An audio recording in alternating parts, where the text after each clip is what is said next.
Sean Payton's being linked to the Saints and the teams in LA. 4 games left as the Saints come out of the bye. Is that enough to save Dennis Allen's job? Should it be enough to save Dennis Allen's job? We're going to talk about that right here on the Straight Up Saints podcast. You're listening to the Straight Up Saints podcast.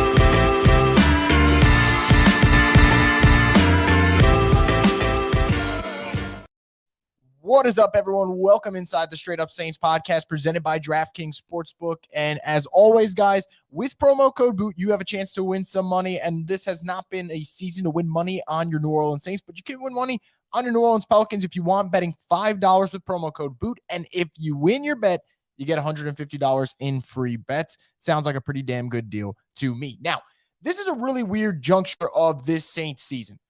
You're 4-9. I will talk about in just a minute why I think this was the most embarrassing bye week in recent memory. But not only do you have these 4 games left where you're trying to figure out what the hell are the Saints going to be, what should the Saints do after this month, you're also trying to figure out what to do with your former head coach, because Sean Payton is in a very different situation as opposed to other coaches, whether they're on the unemployment market or thinking about going elsewhere like a coordinator. Sean's in this position where, let's be real, if Sean Payton wants to coach next year, he could probably get any job he wants because he is that damn good. But I do think that for Sean's case, he's going to be very, very precise about where he wants to go, as he should. He is one of the best coaches in the NFL, and that leads to 2 reports that came out over the weekend. One report from Ian Rappaport saying that Sean's interested in the LA jobs, Rams and Chargers. Rams are some rumblings about Sean McVay maybe retiring for a little bit, doing broadcasting, coming back a couple years later. And then Chargers, obviously, everyone's trying to get Brandon Staley out of there. And the thought of Justin Herbert being coached by Sean Payton, it's really enticing. Like, let's not lie about it. That would be interesting. But Jeff Duncan comes out and says if Sean Payton coaches next year, there is a chance the door is open for him to go back to the Saints. And at first, I'm like, okay, yeah, no fucking way. Like, I just don't see it. That's just the way I thought it when I saw that report. Because for me, I think Sean left because, again, same situation over and over and over again. You get kind of tired of it. And more importantly, the Saints don't have a quarterback situation that's ideal, which I'll talk about in just a couple minutes. I mean, we're sitting there arguing about Jameis Winston, Andy Dalton, Taysom Hill, all that. That's not a great quarterback situation. Hypothetically, if he went to the Rams, which I really hope does not happen, he's got Matt Stafford. If he goes to the Chargers, which everyone else can live with, he has Justin Herbert, who's a top 5 talent in the league. So for me, I just don't really buy into the idea that he's coming back. That being said, it seems more and more clear that he is going to play again. And I think for that case, that's great for the Saints that he's coming back into play and coaching again. Because if Sean Payton coaches in 2023, there's 2 options, right? There's the very unlikely option that he comes back, and that would be great for all parties, or he coaches elsewhere. You can trade him. And let's be real, if the Saints are going to get back on track, if they're going to try and jumpstart this process, they need draft capital from a Sean Payton trade. So that'd be good. That'd be really good for the Saints if they can get some draft capital back. Who knows? Maybe the Chargers are willing to trade their first-round pick for Sean. You get some assets there. You move on. He gets to go to a spot where he'll probably have a lot of success, and we'll figure it out from there. So I think that we keep hearing rumors about Sean coming back. That's the main takeaway for me, because I don't really see him coming back to New Orleans. He left. It is what it is.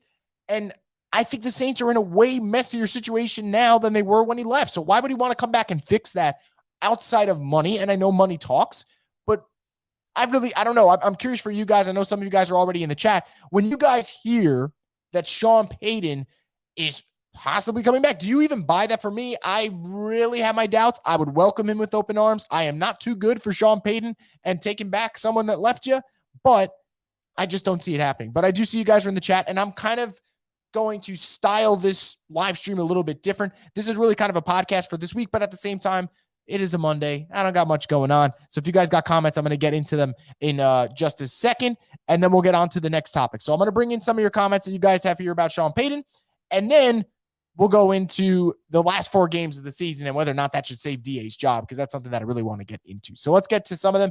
Jack says Sean Payton going to the Rams would be a nightmare scenario. It would, for so many reasons, but just the thought of Sean coaching the team that probably stripped his joy away, because that NFC Championship game in 2018 really hurt us all.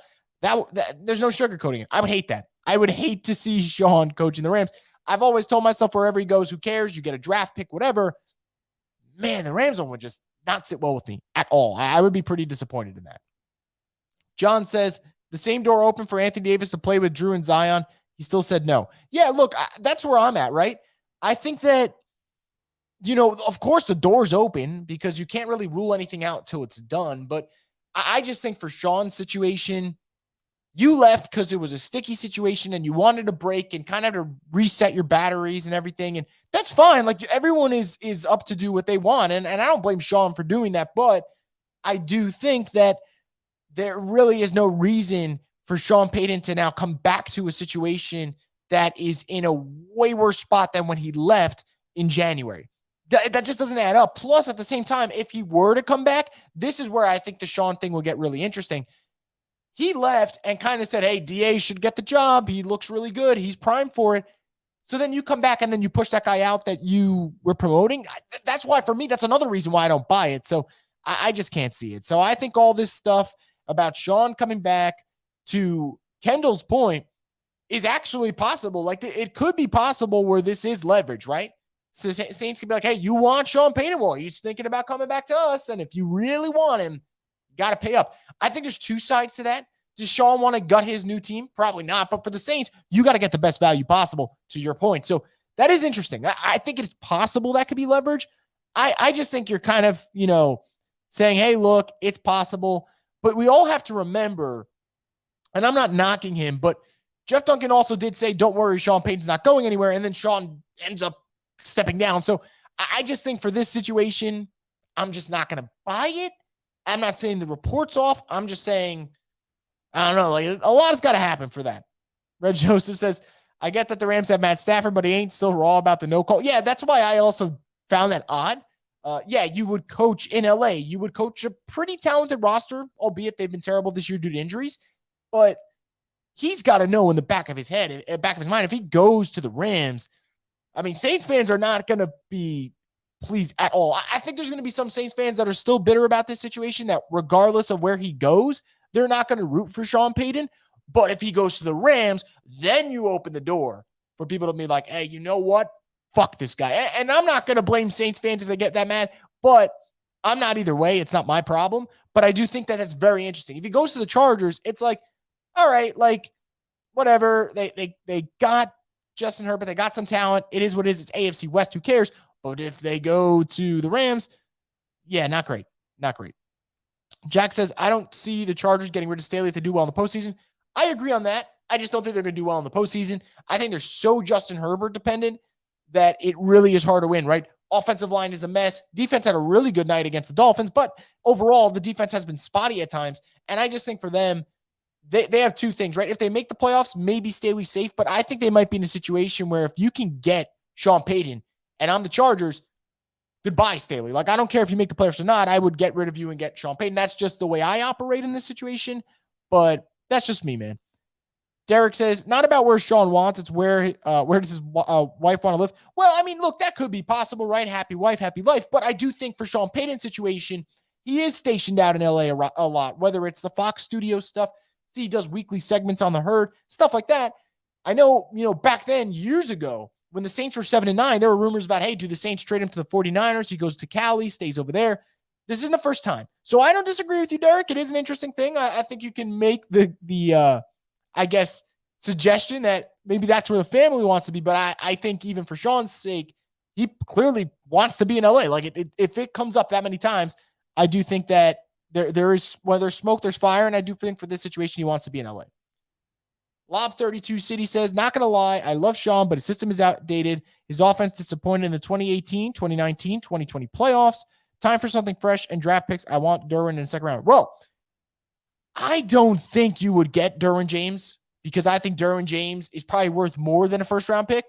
And I don't know if Sean Payton's going to get more than a first-round pick and maybe a mid/late. I kind of think you're getting Sean for like a first and a fifth. That's just me right now. That's where I'm kind of at. But look, the idea of Derwin James going to the Saints, enticing as all hell, right?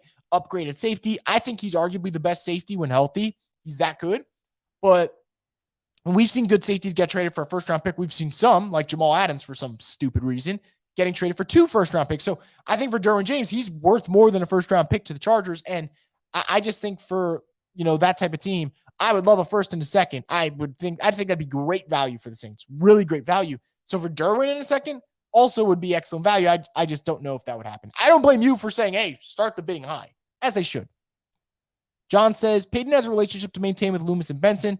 Payton covering bases in case of trade falling through and avoiding his contract getting frozen. If Payton avenue is to being free agent to finish his contract, he'll probably do it. Yeah, I don't disagree with that. To your point, Sean and this front office are super close, super tight, and I don't think anyone wants to step on each other's toes or really F someone over, right? They do not want to put someone in a bad spot. So I get that. And this all at the end of the day goes to the garbage as soon as Sean picks his next team, right? If he goes to the Chargers, whatever, this point's already gone, and we got to wipe our hands clean of all this. So I do get what you're saying. Like, I don't think Sean coming back in 2-3 years from now when the Saints don't have his rights anymore, that's the situation where, yeah, guess what? You effed up your old team on the way out, and you didn't even let them get anything back in return. It's kind of messed up. I don't think it's going to happen, but that's the type of situation where all of a sudden people start getting really bitter. So I hope that's not how it plays out. But to your point, John, it's a very interesting thing to look at. I don't see us trading Sean to another NFC contender. I think they will send him to AFC. That's the ideal situation. Absolutely the ideal situation. But I just, I don't know. I think for the Saints, you got to just take whatever the best deal is, regardless of conference. But I do agree with you. Like, if he goes to AFC, much easier pill for us to swallow. But who knows how that goes down. Jack says, after the Niners game this past weekend, would you take Brock Purdy over Dalton? I would, for one reason. Brock Purdy's a rookie. Dalton's a veteran, and we know what he's going to be. And he's on an expiring contract. If you ask me right now, who's better, Brock Purdy or Andy Dalton? I would say Andy Dalton. Brock Purdy's got such a small sample size. But first off, shout out to Brock Purdy. First start, balling out against Tampa Bay and outplaying Tom Brady. That was awesome to see. The way his family reacted was pretty damn awesome. But to answer your question, yeah, I would take a rookie on that rookie salary with a lot of room to possibly grow over Andy Dalton, who is a free agent, and we kind of know what Andy Dalton is. Doesn't mean he's going to have Andy Dalton's career, though. If Brock Purdy has Andy Dalton's career from Mr. Relevant to a solid veteran signal caller, that's pretty good if you ask me. Paul Parker says, 15 years, a long time with one team, and Bill Parcells being Sean's mentor. It's better to leave on top than getting fired. 1,000% agree. Look, man, it's kind of tiring, right? Same job every day of your life, 15 straight years with high stress. I get it. I don't blame him at all. David says, which draft picks do you think we'll get for Payton? I think for the Saints, you gotta get at least a one. You gotta. Now, the exception I would make is if some team comes in and they throw a second and a third for 2 straight years, that's 4 day 2 picks. I would take that. I just don't know if that's it. And I know that Jimmy Johnson has the chart that kind of tells you what everything should pay out to, right? This pick is worth that many points, so a certain amount of picks have to equal that to get your value. So that's interesting. What does Sean Payton equal on the point chart? There really hasn't been a coach in his prime like Sean Payton at this stage in the NFL. John Gruden's done it before where he got traded, and he got traded for an awful lot. I don't think Sean Payton's going to get traded for that much because I think teams are smarter now than they were back then. But Sean is in the same boat of a Super Bowl caliber coach who has a lot of years left to give, who if you get him, you're probably going to elevate your team overnight. I think for the Saints, you need at least a first.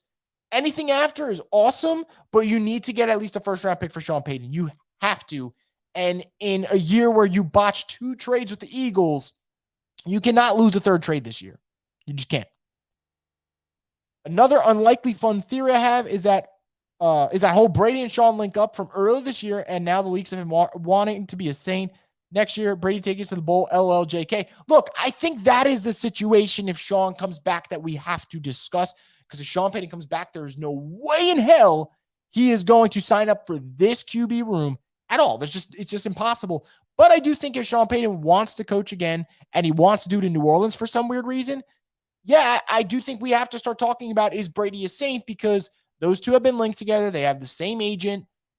There's cause to believe that, they want to team up.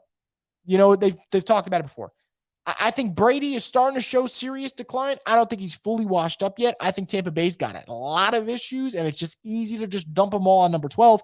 But I do think for New Orleans, even if that happens, that is such a short-term fix, because how many more years does Brady have left? Like 1 or 2?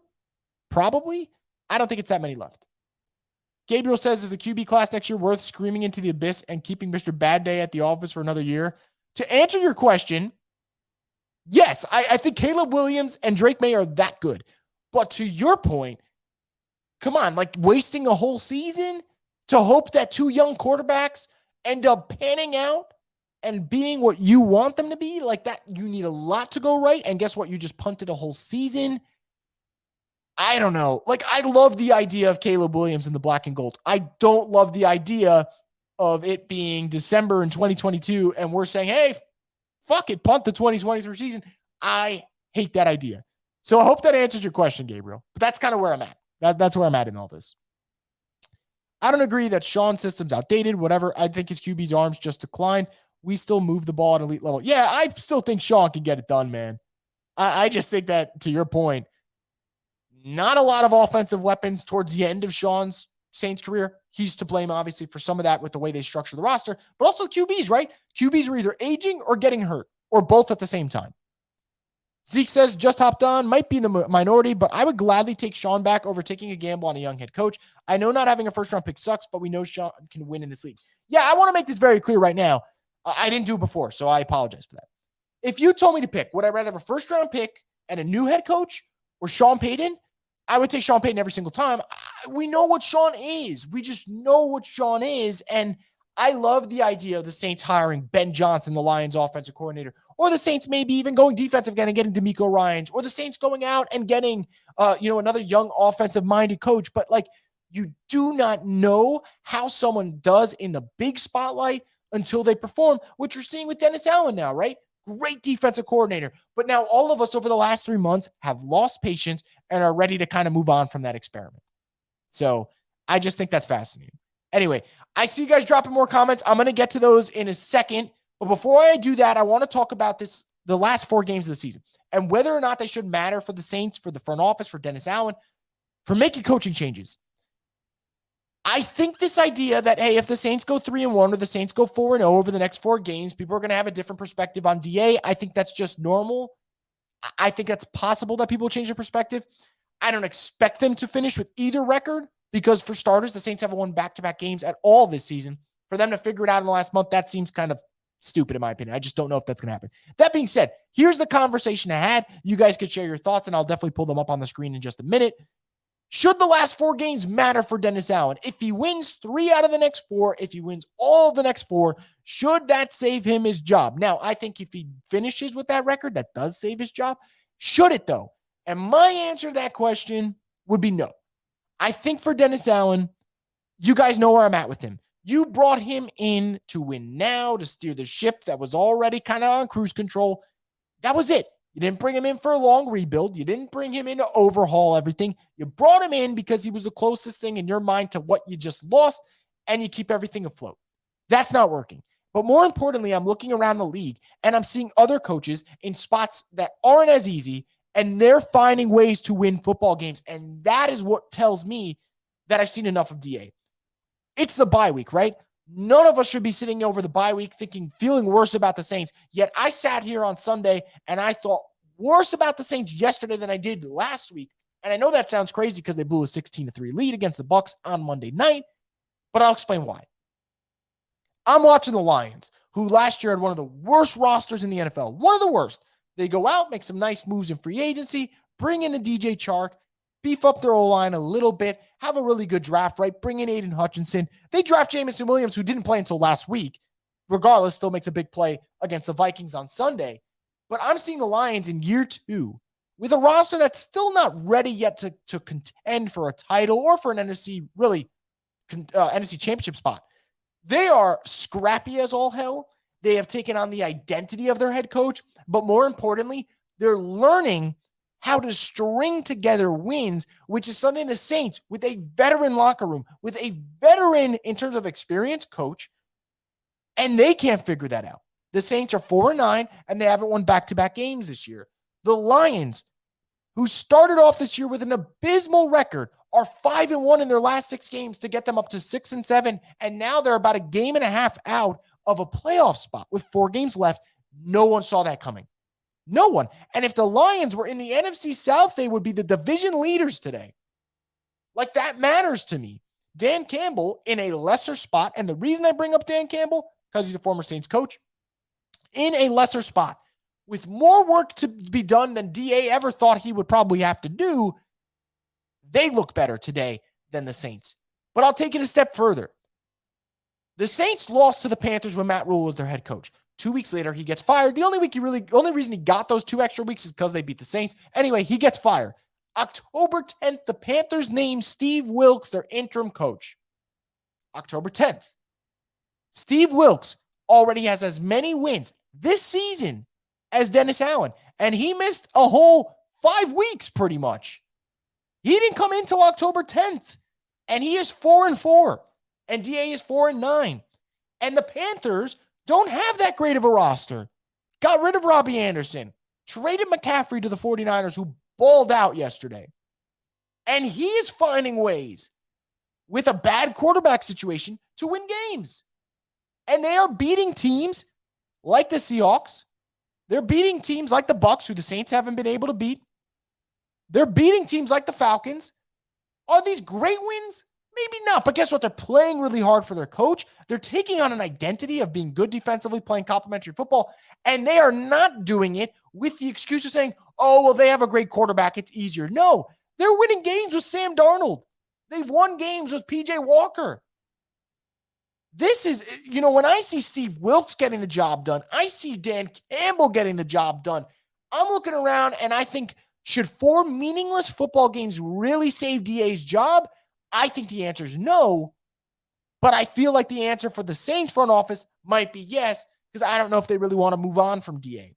But I've seen enough. This team, they are in last place by a full game in the worst division in football. And the only good thing about that, guys, is something that we've talked about, clarity of us not having to sit here and buy into some false hope that they'll win a bad division this year. It's not going to happen. They would probably need to win all 4 games. Do you expect them to run out of the bye and beat the Falcons, the Browns, the Eagles, and the Panthers back to back weeks? I don't. I just don't. That would be the real Christmas miracle. So for me, and I've said it a million times, no knock on DA, but you didn't win the games that mattered. Why should you start getting credit to win the ones that probably don't matter at this juncture in the year? That's where I'm at. I'm probably not going to change my opinion on this, but I'm curious. I'll get into your comments and see what you guys feel about this, because I just think for me, DA is who he is, and he's a great coordinator. Man, he's not a good head coach, and he's not in his first rodeo. He had 2 years and 4 games with the Raiders. That's a lot of time. It is a lot of time. So we'll see what happens there. Get into your comments here. John says DA has only won back-to-back games once in his head coaching career. Yes, he won once with the Raiders, back-to-back games. That was it. Now, to your answers of whether or not the next 4 games should matter, Kevin says no. John says no. Red Joseph says the last 4 games should have 0 impact on DA's career. So I think, look, it's very clear. You guys are all kind of in agreement here that the last 4 games should matter. I think that's very fair. And again, if the Saints finish the season 8-9, I still don't know if they make the playoffs, because the way the season's structured, the Panthers, Falcons, and Bucs are all ahead of them right now. And the Saints have already lost 3 division games. You would need the Bucs, the Panthers, the Falcons to pretty much all lose out. It's not adding up. The numbers aren't adding up. And if the Saints lose Sunday, then they're officially done. So that would, I'm pretty sure they're officially done. And that would pretty much put them out. If the Falcons go to 6 wins, Panthers are at 5, Bucs are at 6, and the Saints are still stuck at 4 with 3 games left, and you've already lost 4 division games. I don't see the way out. I just don't.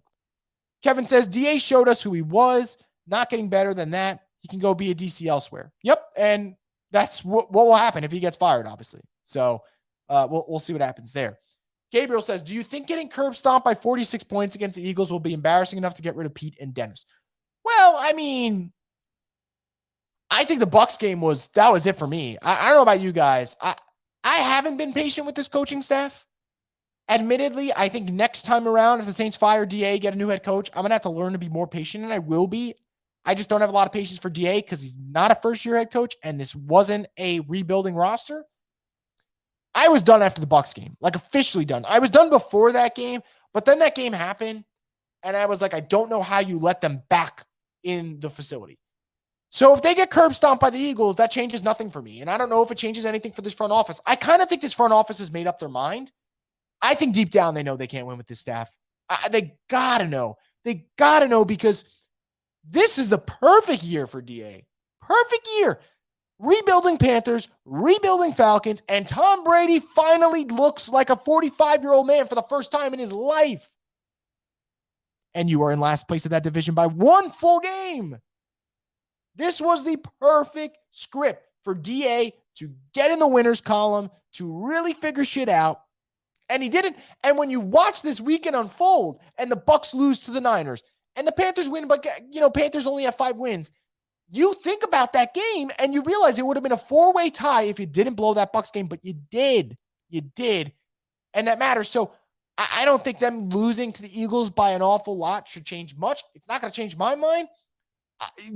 Maybe for the Eagles, it will mean a little bit more because the Eagles kick the Saints' ass. They're going to help their own draft stock in the process, which is crazy to think about.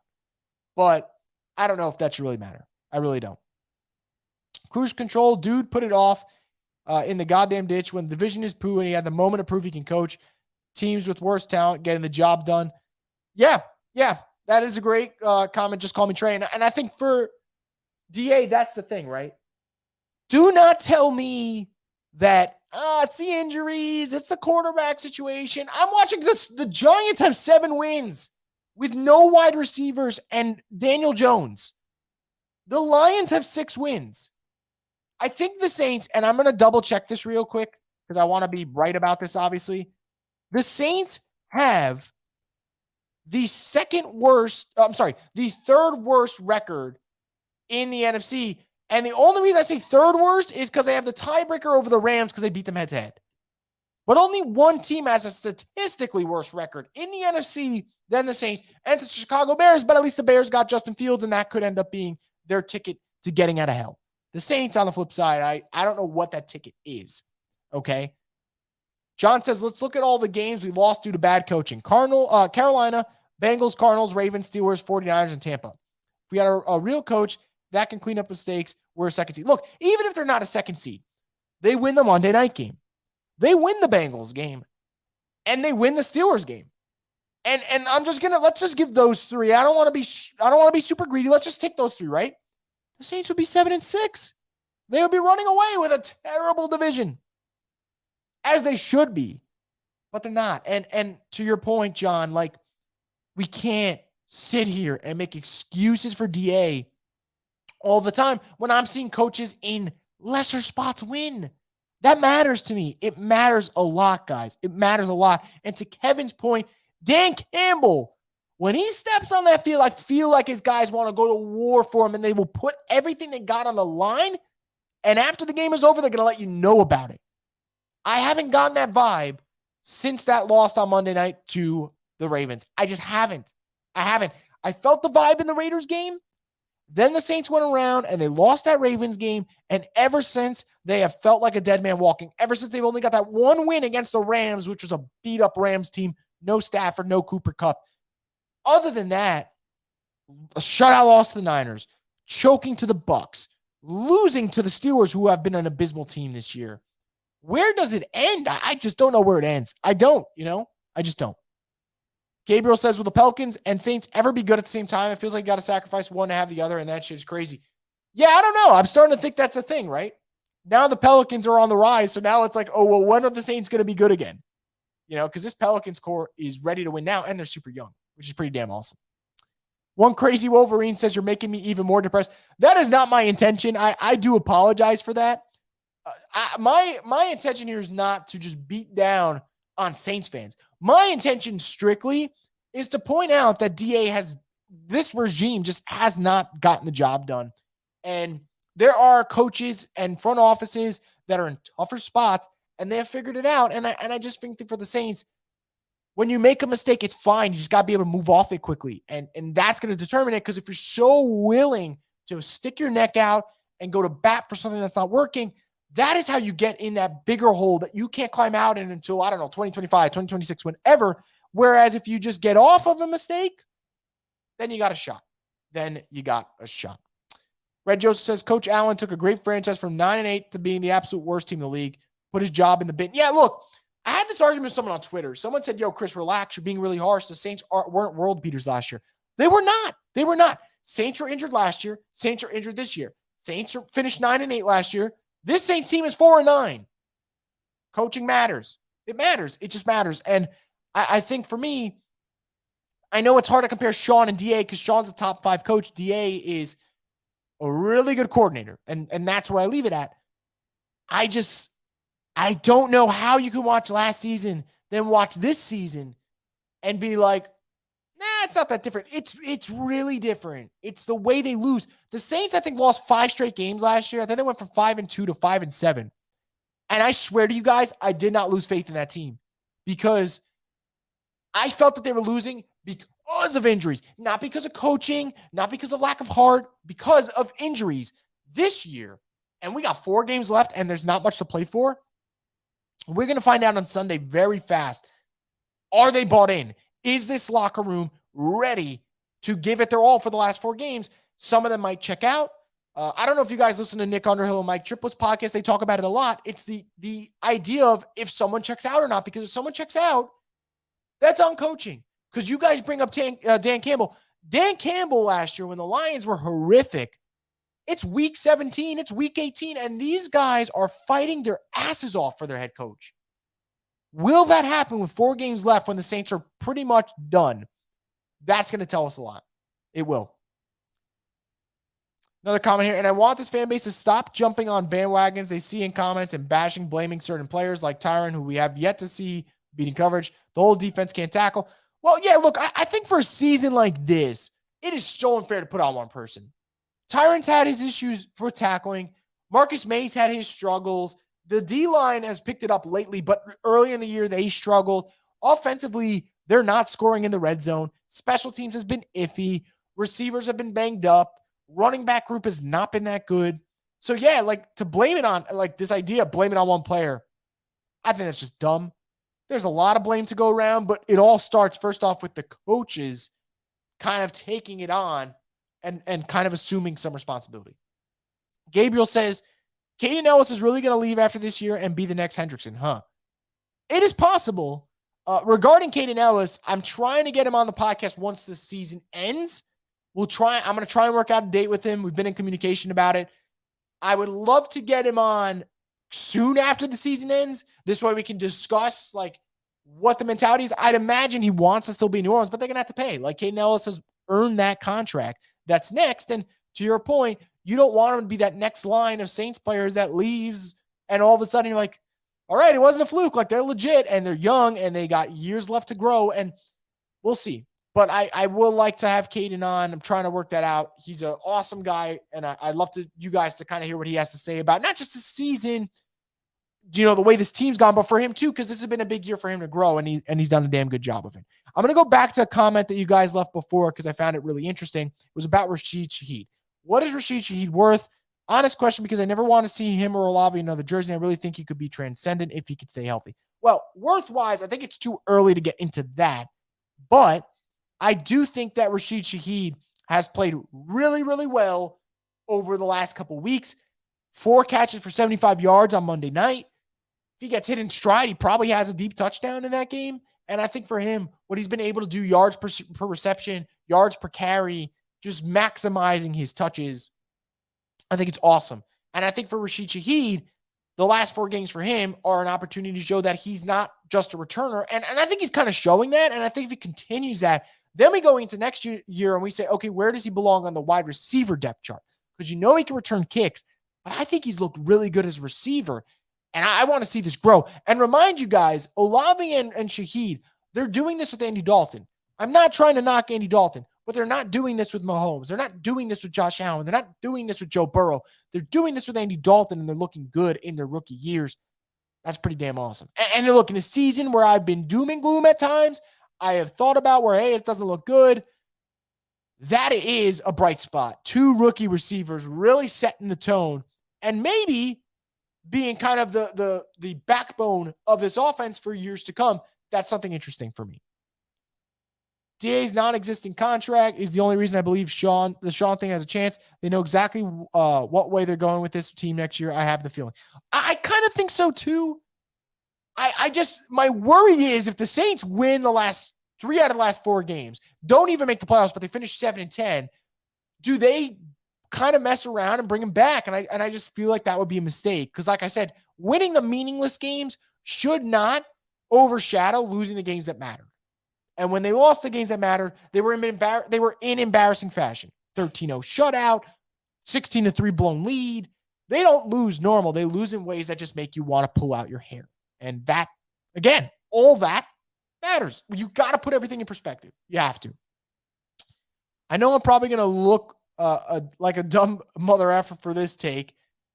For this obvious reason, he'll never be healthy again. But Mike T, Shahid Olave, Kamara, and a solid O-line is a great foundation for a young quarterback. Yeah, I think, look, the Saints are in a weird spot because everyone wants to like either figure this thing out and win now or blow it up. And I think they're somewhere in the middle. Like, they're not ready to contend right now, obviously. But the Saints have a lot of aging and young talent. And I think that mix is fascinating because I think if the Saints can just figure out this coaching problem, whether it's getting rid of DA for someone else or Sean comes back, whatever, and gets a better stopgap quarterback in or a young quarterback in, all of a sudden, you will see them fix a lot of things quickly. Think about all the games we mentioned before that the Saints could have won the Steelers game, could have won the Niners game, could have won the Bucs game, could have won the Bengals game. That's 4 games right there. And all of a sudden, you're like, hey, this team could be 8-5 instead of 4-9, and that all matters. And I think that for New Orleans, they're not as far off as people think they are, but they do have to make sure they get the quarterback spot right and the head coach spot right, and those are the 2 most important spots, which is why it seems way more bleak than it actually is. That is where I get scared. But I said it before on a previous podcast, I think they're better off retooling than they are rebuilding because when you rebuild, when you're in a tough cap spot and you don't have a first-round pick, it's going to take a while where, like, retooling, you could stay competitive, and then maybe if you get lucky, that's where shit hits, right? If you hit on draft picks, and who knows, the Saints might have just hit on a draft where they got Olave, Penning, and Alontae Taylor while signing Rashid Shaheed as an undrafted free agent, and that might be 4 impact players for the next 5, 6, 7 years, and that could change the trajectory of the franchise. So that's why, like, again, I am mostly negative this year. I am mostly on the gotta make big coaching staff changes, but I'm not on the bandwagon of, hey, they got to blow up this whole roster because I do think there are pieces here to work with. Sean says, we haven't beat a team with a winning record this year either. It's wild. I think Seattle still has a winning record. Other than that, no, right? Beat the Rams who are under 500, beat the Falcons who are under 500, beat who the fuck else did they beat this season? Beat the Raiders who are under 500. Like, that's it. That's it. So, yeah, outside of the Seahawks win, what is their signature win, right? 24-0 against the Raiders who are bad and just lost to Baker Mayfield, who literally hopped off a bus and was told you're starting 48 hours later. That they beat that team. Whoop-de-doo. Like, that doesn't really do much for me. Just doesn't. One good thing from this season is that our youth is playing so well in positions behind vets that we have assets to refuel the team with youth for another coach and young QB if we take that route. Yeah, look, the Saints are not the Texans. The Saints are not the Bears in terms of talent, right? When I watch the Bears, when I watch the Texans, I'm seeing them on red zone and I'm going, there are issues everywhere. Everywhere. O-line, D-line, head quarterback, wide receiver, coaching staff.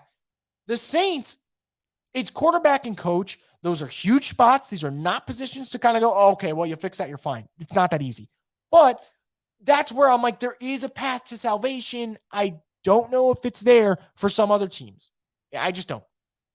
Kevin R. says, speaking of MT, they're going to move on or not. Think him or DeMario would be interesting pieces to move for the greater good.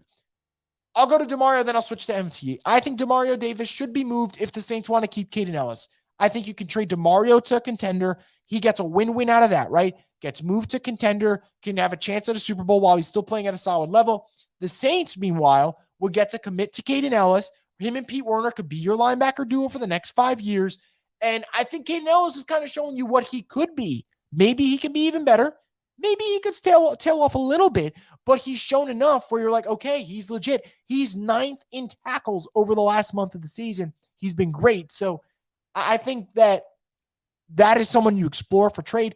MT, man, I don't know what you do with Michael Thomas. I just don't know how he comes back as a Saint next year.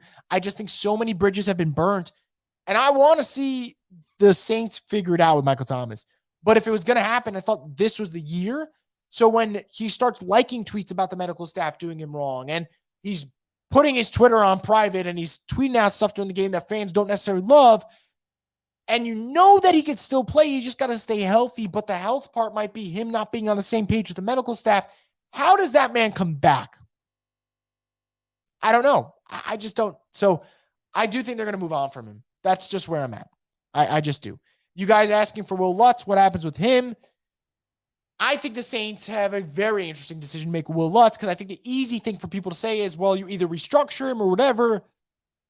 Will Lutz doesn't look like Will Lutz anymore. He's got shades of Will Lutz, but sometimes he looks really bad. And in a league where you need a solid kicker, but there's not a lot to go around, I could be okay with them keeping Will Lutz, but if the Saints go explore elsewhere, I'm totally cool with that. I really am.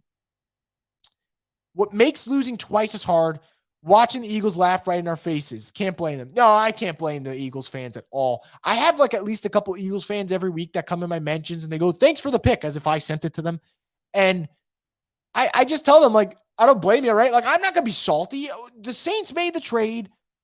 They wanted to win now. The trade blew up in their face. But what can us fans do about that? We didn't sign up on the trade, and it's not our business. So it is what it is. But I'm telling you, man, Eagles fans, every week I get someone laughing in my face.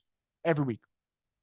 Another comment here. Very fearful for the future of our front seven. This offseason, we have to start rebuilding defensive end and a linebacker, replace Davis. Davis' decline has been painful this season. Well, Davis has declined. I do agree with that. I think DeMario is starting to show his age. I think, though, if they bring back Caden Ellis, I think that the idea of him and Pete Werner, okay, they're your linebackers. That's 2 out of the front 7 figured out. I think Peyton Turner, before he got injured in the worst way possible, was starting to come on. And that really upsets me, because it's like, man, you feel like you kind of got cheated out of what to come. So I think Peyton Turner's going to be in some way, shape, or form, be part of the defensive line next year starting. And I'm curious to see how he plays in that role. So that's someone there. But I agree with you. Defensive tackles, Onyemata's getting older. You need to inject some serious youth into the defensive tackle spot. Defensive end is fascinating to me, because Davenport's a free agent. Do you want to pay him? In my opinion, I do not think they should. Davenport's not showing up in a contract year. That's the year you're supposed to show up. Josh Jacobs has had an on and off year with the Raiders. On and off career, with the Raiders. Contract year, balling out. I know it's a different position, but you get my point. Trey Hendrickson, fine, same position. Trey Hendrickson, contract year, balled out. Marcus Davenport, contract year. The numbers, like pressures, QB hurries, they're kind of all the same, but the sacks aren't there. The impact plays that matter aren't there. And that is where I think you got to figure that out. So I agree with you. Defensive line needs some youth, but I think the linebacking core, it's really simple. If you keep Caden Ellis, you can sell us on the idea that Caden and Pete will be your linebackers for the next couple of seasons. And I think that makes it a little bit easier, where you're like, okay, what's the front 4 look like? Because I feel good about the middle tier of my defense, if that kind of makes sense. That's kind of where I'm at there. First round pick situation bothers me because we suck and a one-loss team has it. Other than that, QB is our only true issue outside coaching. We can get a running back, RB2 in rounds 2 and 3. Yep. I think that's a position that I'm all in on. I am all in on getting a running back. Kamara is going to be suspended at some point next year, most likely. Ingram probably played his last down with the Saints, but even if he didn't, like, he's older now. And I think for the Saints, like, you have to get younger at that position. I think they know that. And I think that they will address running back. I just hope they do it with a day 2 pick, because I think that's where you get a premium player. Alvin Kamara, day 2 pick. Joe Mixon, day 2 pick. Dalvin Cook, I believe, was a day 2 pick. You just look around the league, a lot of good running backs are day 2 picks. Nick Chubb, day 2 pick. So that's where I kind of want the Saints to go when they get a running back. And we'll see if they do. They should really consider it, though. It's a position of need. Paul says the Saints should trade Michael Thomas. He doesn't want to have nothing to do with the team. You never see him on the sidelines. Yeah, look, I think Michael Thomas is going to go. I think he kind of has to go at this point. It sucks to say, but like that, the moment for those two sides to figure it out, it just feels like it's past. And I would love to see them figure it out. And 13's balling with Chris Olave on the side, but that seems like a pipe dream. And that's all it is at this point. And the sooner we admit that, the better. Cameron says, any realistic coaching QB preferences for next year? I actually don't have a QB preference. I know that sounds crazy. I don't. People talk about Jimmy Garoppolo. People talk about Lamar Jackson. People talk about Derek Carr if he gets cut. People talk about Tyler Huntley. I don't have a realistic preference because I think the Saints are probably in that bridge type of stopgap quarterback market, unless they get a first-round pick and want to draft like a Will Levis, or maybe they get lucky to draft like a CJ Stroud, but I don't see that, or a Hendon Hooker from Tennessee. So I don't know. Like, I'll have a better idea on the QB prospects and give me like a month and a half, because once the season ends, I'm going to be all in on looking at these QBs and seeing what they're about. I know people bring up Anthony Richardson from Florida, really unique skill set, but he's raw. I want to see guys like him more in depth, and then I could get back to you on that. Coaching preference, I mean, look, if I had my way, I would love to see Sean Payton back. I just don't see that happening. So I'm looking at Ben Johnson, the offensive coordinator from the Lions. I don't know how he is leadership-wise. Schematically, though, I don't know if you guys watched the Lions-Vikings game, but this man had Penei Sewell in motion and catching pretty much the game-sealing pass. It's pretty damn clever. It was awesome. What they're doing this year, what Jared Goff is doing this year, you're really seeing a coach maximize his players' talents, and I think that's awesome to see. And when you do it on the offensive end and you're in your 30s, sign me up. That's kind of what I like in an offensive-minded coach. Gabriel says, when you see the success Olave, Taylor, and Shaheed have already as rookies, who are some guys coming out of the draft that you think could be steals? Well, again, look, guys, you guys know I love the draft. I really do, especially when it comes to kind of interviewing some of these prospects and getting on board and seeing what they're all about. In terms of steals, though, I really, truthfully, have not gone in depth yet to get into it, right? Look, there's some guys I like better than most. Like, I do like Sean Tucker from Syracuse, the running back. He's a really, really interesting talent. There's a wide receiver from Boston College. I forgot his name. I believe it's Zay Flowers, but he's another guy that you're not going to hear him in the Quentin Johnsons and the Jordan Addisons, in the Jackson Smith and Njigbas, in the Jalen Hyatts. You're not going to hear him in that class, but he's a really good player. I don't know if that's necessarily steal-wise, but these are the type of guys that I like a lot that have watched this season. But I'll have a better idea, and I'll have more content for you guys in terms of prospects I want the Saints to look at. And I'll have prospects come on the show as the offseason progresses, and we'll kind of go from there. So that's for sure something that I'll be looking at. John says Davenport is a $7 million dead cap. If you can extend him for $4 million per year, might be worth it. We only have like 3 defensive ends on the payroll. Look, if they could get him for cheap, I'm all for it. If they got to pay him what people say he might get paid, which is like 4 years, 70, get me out of that. I don't think 4 years, 70, 4 year 80, like, no way. I just don't at all like the idea of paying Davenport. He's not playing well when he needs to get paid. I just don't like the idea of paying him a lot of money and then hoping that's going to work out. I'm just skeptical about that. One crazy Wolverine kept saying Saints should have drafted Kenneth Walker. Would have been damn nice. Zeke says, I need the Saints to draft Tank Bigsby, Auburn's running back. Yeah, I could, Tank's an awesome player. I think Tank's kind of one of the main reasons Auburn were still watchable this season. And I'm all for the Saints just getting a running back, period, because I think they need to get younger at that position. Tank Bigsby's a very interesting talent. I wouldn't be against it at all, but I don't know if I'm going to be like, it's got to be Tank or nothing. But to your points, you can. Like, if Saints draft Tank Bigsby, I'd be all for it. They got to get younger. They got to get better at the position.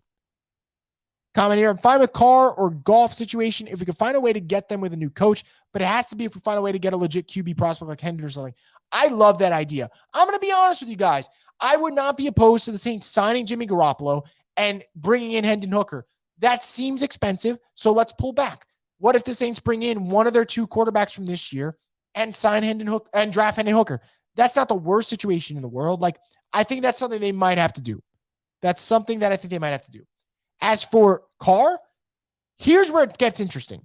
If the Saints keep DA knows Derek Carr. I think Derek Carr's rookie season was with DA. If he gets traded or cut or whatever, do the Saints make the call? I'm on the fence about Derek Carr. Derek Carr would be an upgrade for the Saints at quarterback, but Derek Carr's got a ceiling. And there are moments where Derek Carr looks awesome, and there are moments where Derek Carr looks bad, like last week. And I'm just somewhere in between all this. Derek Carr, for me, is in that Ryan Tannehill, Kirk Cousins type of class at quarterback. They might not be your cup of tea, not necessarily my cup of tea, they would be an upgrade, but it would be an expensive upgrade, which is why I'm a little skeptical about that. $41 million a year, that's a lot of money for Derek Carr. So we'll kind of see what there. But to your point, though, Brady goes to Vegas and he teams up with McDaniels and the Raiders get rid of Carr. It is interesting. They would look at him. I do think the Saints would look at Carr. I just don't know if that is the move to make because it is an expensive one. And I think you make that move if you're keeping DA, and I know a lot of you guys probably don't want that to be the case. So we'll kind of see what has happened. But anyway, guys, it's been a fun 50 minutes. I've enjoyed chatting with you guys on this Monday. I believe it's Monday. I'm kind of losing track of my days, guys. It's getting pretty bad here. But anyway, really enjoyed chatting with you guys. You guys had some awesome conversations and topics to bring up. I will have more. You guys brought a lot of draft stuff up already, which is interesting. So if you guys want draft content, I could get to work on it from now. If that's what you prefer, you guys let me know, of course, and I'll start doing segments and kind of chop it up into short videos for you guys about running backs, wide receivers, quarterbacks the Saints can look at, and we'll go from there. But overall, had a blast on this live stream with you guys, chatting Saints.